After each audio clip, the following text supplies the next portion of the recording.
In this episode, we're going to be taking a look at and doing a tasting review of Derrumbes' San Luis Potosi Mezcal, right here on the Tequila Hombre, coming up next.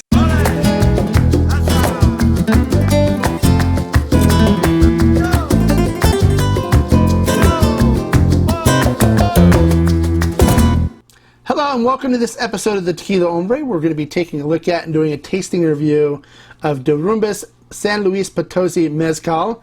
Now you're probably wondering, well, you're the Tequila Hombre, what are you doing messing with tequila, or with mezcal and not tequila?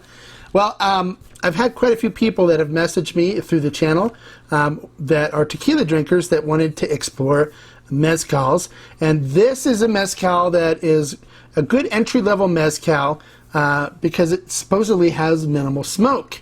So we're going to get into the tasting review and see if it fits the bill for you. It sounds like something that may be interesting, that may be a good entry point if you're looking to get into mezcal. All right, so but first we're going to look into how this mezcal is made.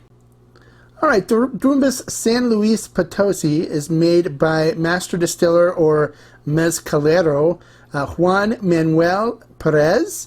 The agave they use is one that is pretty abundant in San Luis Potosi, in the state of San Luis Potosi, Mexico, and it is Salmiana Crassispina.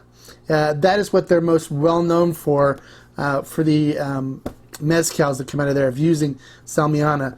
Now, they cook the agave using masonry ovens with stone pits, which is kind of different than a normal mezcal or traditional mezcal cooking method. They normally will use a earthen pit where they dig a pit, they put wood that's burning underneath it, cover it with stone, put the agave on top, and then cover the agave and let it cook in the ground like that. But by doing it this way, there's going to be less smoke in it than a traditional mezcal, which would be more enticing towards somebody that's not looking for a lot of smoke in their mezcal. The extraction they use tahona to extract the sugars out of the agave, and then they use masonry vats for fermentation. And then once it is done fermenting, they then do distillation using copper pot stills. They then let it sit for 60 days in glass to mature and stabilize. And then after that, it is bottled at 43% alcohol by volume.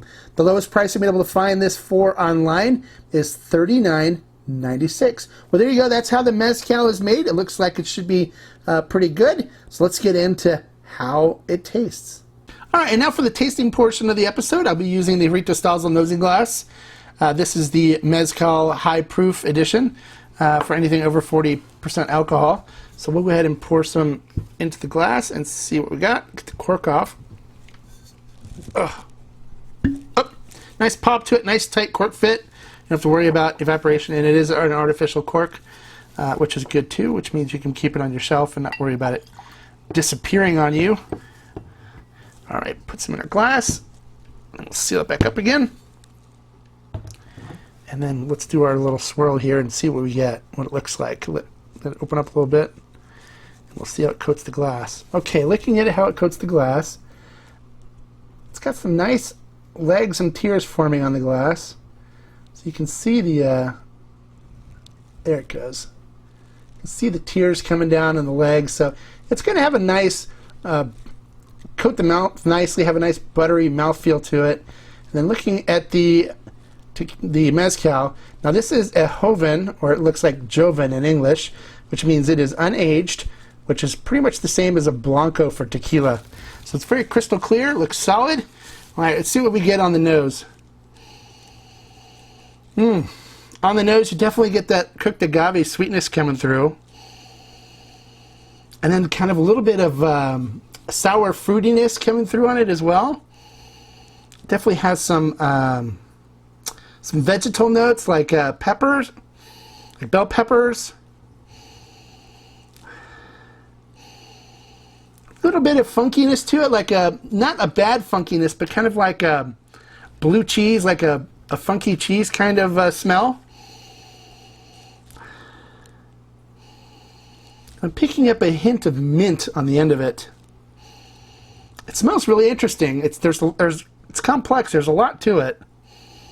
I could spend a lot of time here trying to identify other things, but it would be kind of a boring video to see me with my nose in a glass sniffing mezcal for an hour.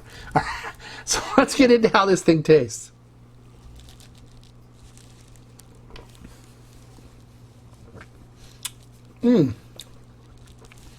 Does have a nice mouthfeel to it, nice rich mouthfeel.